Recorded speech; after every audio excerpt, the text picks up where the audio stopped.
একটা ঘটনা আমার কানে এসছে, যদিও তাদের সাথে পারিবারিক সম্পর্ক আমার আছে, পলিটিক্যাল সম্পর্ক নেই। আমি একদিন কংগ্রেস করতাম, কংগ্রেস থেকে আমাকে তাড়িয়ে দেওয়া হয়েছিল।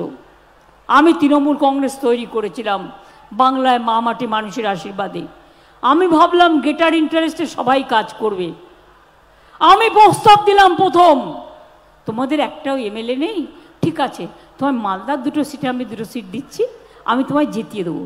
বললো না হবে না, সঙ্গে সঙ্গে প্রত্যাখ্যান। আমরা ভাই নমস্কার, আমাকে আমার মতো করতে দাও, আমি সিপিএম এর সাথে চলতে পারবো না।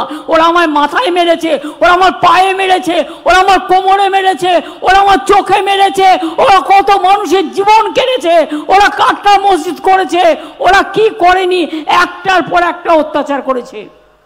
নিয়ামত হরিহর পাড়ায় গুলি চালিয়ে 8 জনকে হত্যা করেছিল কারা?